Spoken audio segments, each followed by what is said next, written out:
Donc, à travers cette femme, tu peux te représenter toi-même. Donc l'humanité, c'est toi, c'est moi. De l'autre côté, on voit Jésus-Christ. Et Jésus représente la divinité. Et donc, tu te représentes toi-même en face de Jésus en échangeant avec Jésus. C'est l'humanité face à la divinité. Considère à présent que tu es en face de Jésus maintenant. Il y a échange entre toi et Jésus. Et profite de l'attitude de cette femme pour voir comment tu peux te positionner quand tu es dans la présence de Jésus.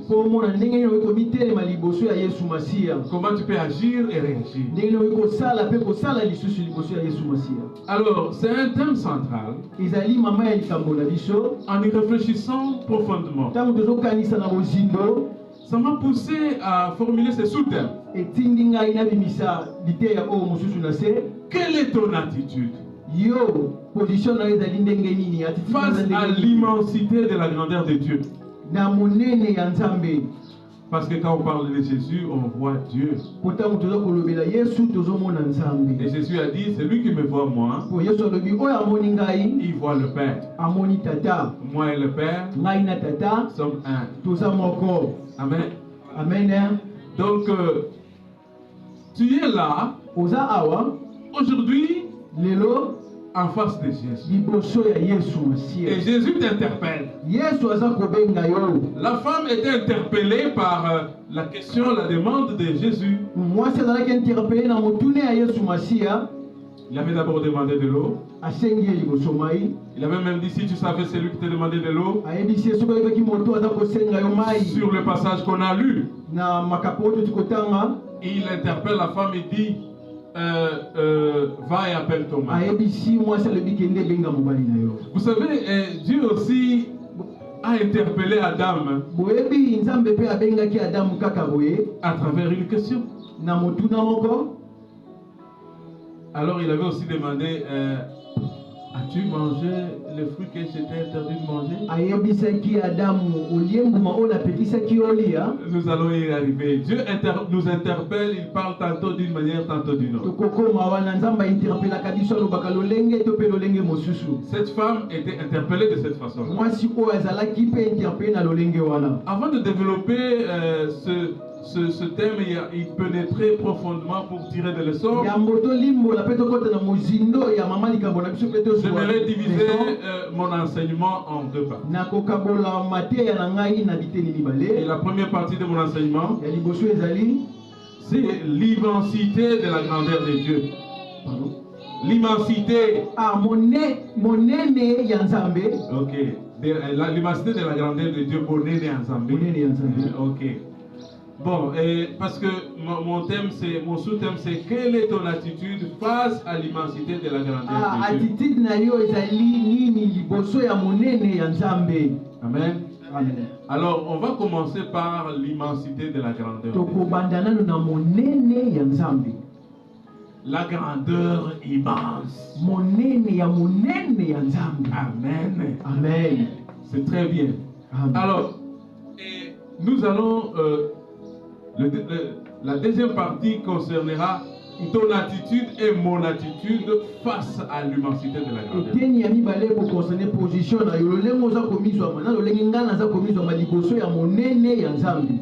Aujourd'hui, c'est dimanche. Mets-toi en tête que tu es en face de Jésus. C'est une histoire de cette femme qui était en face de Jésus. Maintenant, la différence entre toi et celle, elle ne savait pas qu'elle parlait à Jésus.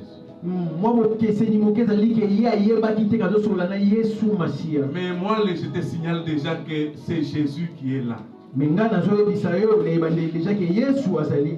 Et des fois, on vient à l'église par habitude. Si Dieu t'ouvre les yeux, Des fois, c'est la gloire, c'est les anges qui descendent. Je ne veux pas te prophétiser aujourd'hui, mais la parole de Dieu dit, là où 2 ou 3 s'est remis, Dieu est là. La parole de Dieu est Dieu. La parole de Dieu est vie et esprit. Elle est la vérité. Elle se confirme ce matin. Jésus est au milieu de nous. Et son regard s'abaisse sur nous. Son regard... oui, je veux vous bénir tous. Amen. C'est ce qu'il nous dit, je vais vous bénir. Il va nous bénir, donc la gloire de la présence de Jésus est que chacun ne retourne jamais comme il est rentré. Même si tu ne sens rien, même si tu ne vois rien, mais sache qu'à chaque fois que tu viens dans la présence de Dieu, tu ne retournes jamais tel que tu as. Et sache aussi que à chaque fois que tu écoutes la parole, la Bible dit, la parole de Dieu ne retourne jamais sans produire des fruits d'amour. Dieu n'est pas un menteur. Il n'est pas un fils de l'homme pour mentir. Il se met toujours derrière sa parole pour l'accomplir. Ok, l'immensité de la grandeur de Dieu. Sur la grandeur de Dieu, je vais d'abord te dire une chose.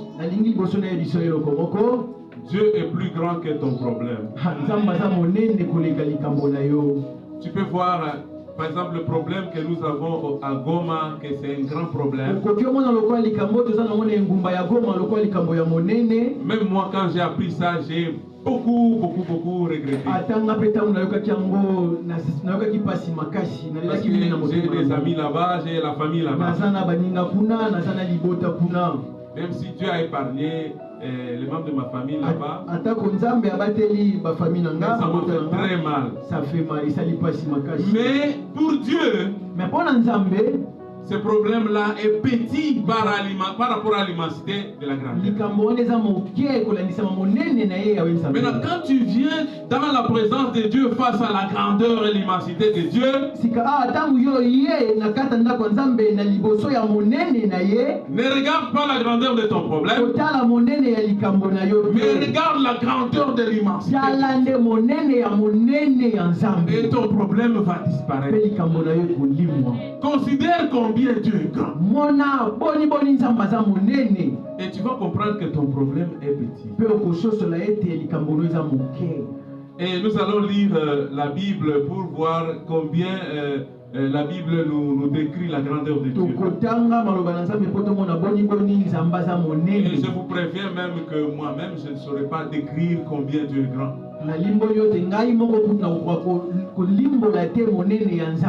Car je ne sais pas par où elle commence. Et je ne sais même pas par où elle termine. Mais j'ai déjà goûté à la grâce de la grandeur. En y pénétrant, je me perds. Et je m'emporte. Et je tressaillis de joie. Et parfois je pleure. Et c'est comme ça que je comprends qu'il est grand. Amen. Amen. Job 36, verset 26, on lit rapidement. Verset 36, chapitre 36, verset 26. Dieu est grand, mais sa grandeur nous échappe. Le nombre de ses années est impénétrable.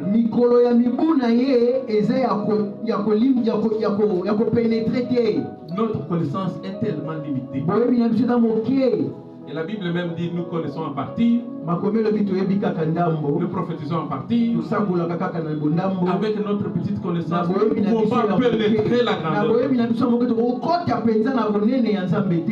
Ephésiens 1, verset 19. Chapitre 1, verset 19.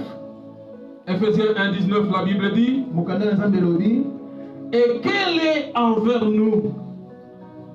Quel est envers nous qui croyons? L'infinie grandeur de sa puissance, se manifestant avec efficacité par la vertu de la force.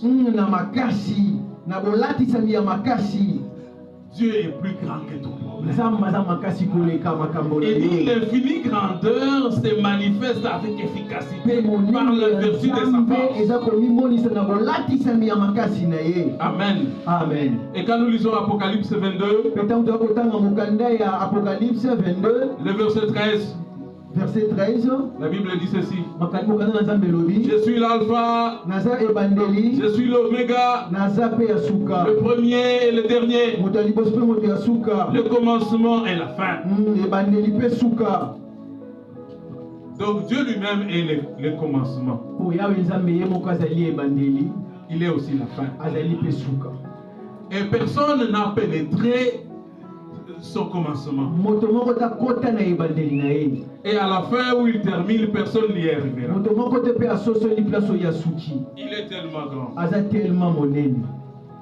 Psaume 145, verset 13. L'Éternel est grand.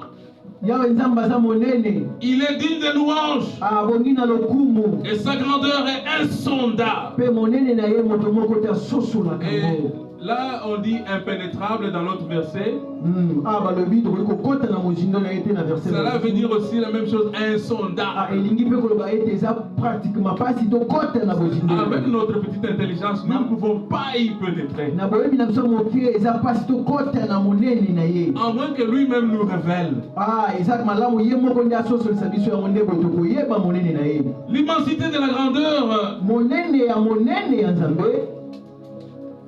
Et c'est d'abord l'omniscience de Dieu. Je ne peux pas décrire toute la grandeur de son immensité. Je peux épingler quelques aspects. Le premier aspect, c'est l'omniscience. C'est ce que j'ai découvert en lisant ce texte de base. C'est ce que j'ai découvert en lisant le texte entre Jésus et la femme. Quand Jésus s'adresse à la femme, nous comprenons que Jésus est omniscient.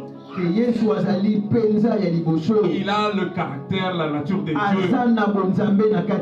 C'est-à-dire, il est Dieu qui